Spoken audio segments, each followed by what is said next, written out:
Hello boys and girls. You might not know it, but there is at least one piece of foolish Toyota design on the Land Cruiser. Not many, but there is one. There's an air conditioning condenser behind the firewall, and it drips from down underneath the dashboard and it goes through a little rubber pipe into the front wheel arch. Now, the problem is it drips water directly onto, I hear, one of the sway bar mounts. And so what I have here is, courtesy of Cruiser Patch over in the States, an extension hose that allows me to reroute the drip so that it doesn't drip on anything critical and it just goes straight to the floor. I think this is a great idea, and this is very inexpensive on the Cruiser Patch website. You get this T-piece to join to the existing hose, a couple of cable ties to hold everything in place, and this 2 feet extension of hose. Let me show you where the problem is, since I'm already in here fixing a height sensor. Just going to pop off my rad rubber mud flaps. Try and do these without absolutely destroying the plastic clips, because I'd quite like to reuse them. There you go, I've just got my little Temu squidgy gadget here. Pop those out of the way. Tucked up into the service position. Superb.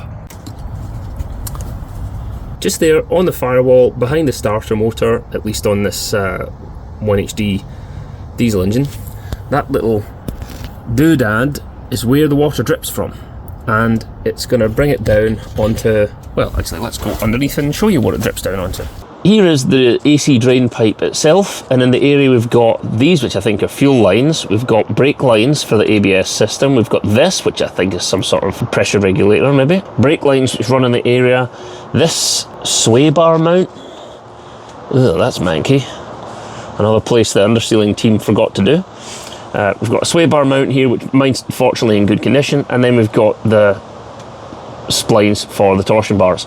All that's going on in the same area, and that pipe drips on the whole lot. So we want to solve that by rerouting the drain so that it doesn't do that anymore. Step one, I'm going to get my plastic T-piece and I'm going to put it into the end of the tube, and I'm going to spit on it so that it doesn't go in dry. Probably going to need 2 hands though. Yes, with 2 hands, absolute piece of cake. All the joys of making YouTube videos. And next I gotta get up in there, spit on it again, and get it into that hole right in the center. And afterwards I'll figure out what to do with the drain. We'll have one go at it with the camera on, and then I'll give up.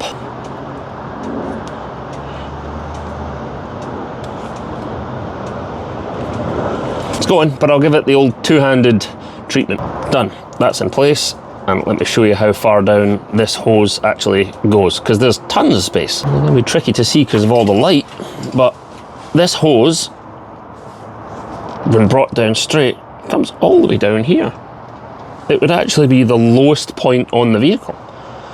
So I think I will route it along the back here and just point it down thusly, so that my water will drain down and behind me. There's some lines in the back there, and I'll just add it to those. I've added some work lights to the area so you can see, because YouTube, and all I'm going to do is follow this hose down and underneath these, which I think these are AHC pipes, I can't be certain. But anyway, I'm just going to clip that on with the provided cable ties. So I'll just clip those cable tie ends off, and I've actually attached this last cable tie behind this retaining bracket. Attaching it back here, it allows the pipe to sag a little bit so that I get a little bit of downward water flow. Now I've actually realised that I needn't have bothered taking off my engine covers. Like, I know I took them off because, you know, I thought it'd make it easier for everyone to see, but you don't need to. You can just come underneath the car here and do it without removing anything. Like, my engine covers are still on, and this is a piece of cake. Done. AC drain is on. I think that's an absolute bargain. Really, when I last looked on the website, it was, I think it was £10. That's all it was. It's a very simple kit.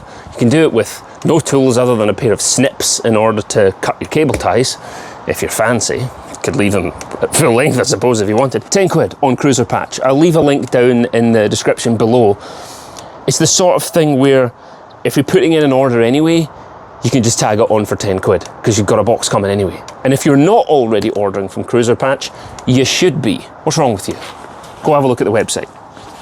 Links down below. Thank you, Cruiser Patch, for sending that little piece across to Scotland.